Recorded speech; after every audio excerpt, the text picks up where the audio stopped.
Yo, what is up guys, Magnus Rick here, and as I promised I want to do reviews for games after I've completed them. I haven't done a great job as of late, but I'll try to go back and review the other games later. So anyways, VVVVVV, right? It's got a warm place in my heart.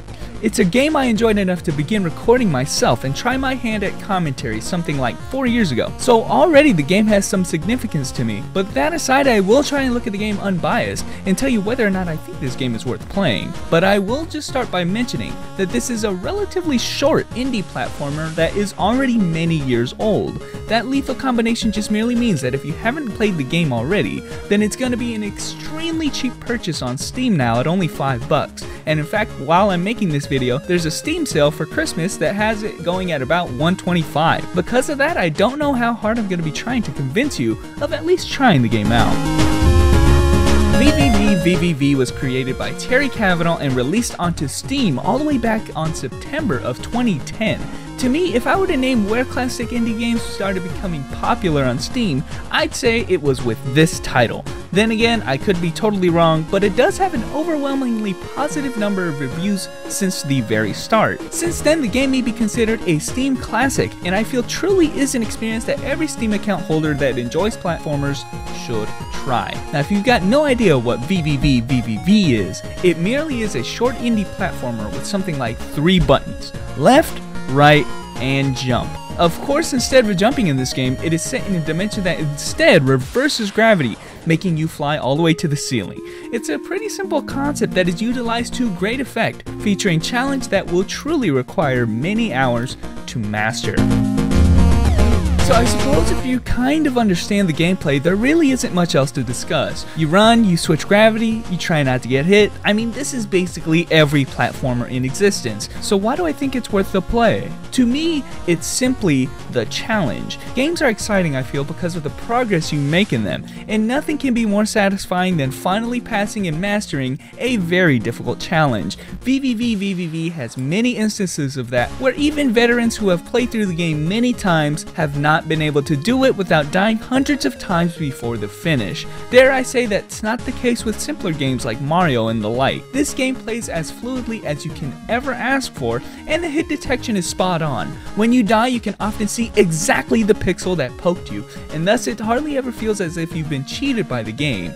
Every death is your own fault. There is but one section in the entire game that is RNG based, and even then, with enough practice, it is entirely possible to complete that segment without dying, given you start recognizing the patterns. There are 8 stages in total, all of which incorporate some new gimmick to the already gimmicky jump system, such as inverting wires, or what I like to call the Pac-Man effect, and there's even missions designed to control partners with our already limited control scheme. All that to say, despite its very simplistic design, there are still things to learn and master within the game. There really isn't anything dissatisfying with the game. Arguably, it can be really short. I am not a professional myself, and I was able to go through the entire thing at a leisurely pace in not even an hour, and I suppose that isn't asking for too much out of a $5 game. Then again, we are talking about someone who has experienced everything this game has to offer dozens of times already. Your first time through will not be so pretty. Aside from the main story portion of the game, there really are no extras to be had.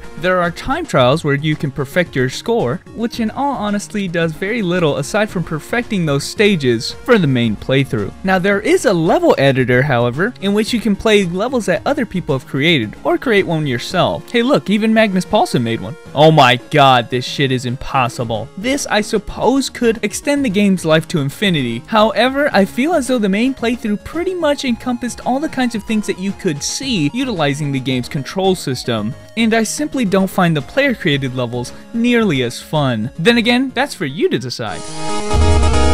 A lot of you guys who follow me on Twitch know I am a VGM enthusiast, and trust me when I say that this game was composed by a VGM genius in Magnus Paulsen, no relation. I usually won't go out of my way to praise a soundtrack unless it has a lot of appealing tracks, and I am truly hard-pressed to find one that isn't astounding. Of course, keeping in line with the theme of the game, it features 8-bit originals and very catchy tunes. Some are inspired directly from classics, such as the song Positive Force, my favorite in the game, having an uncanny resemblance to Guile's theme from Street Fighter II.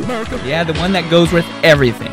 If you do nothing else with this title, then at the very least I suggest you check out the PPP soundtrack if you are even slightly interested in VGM.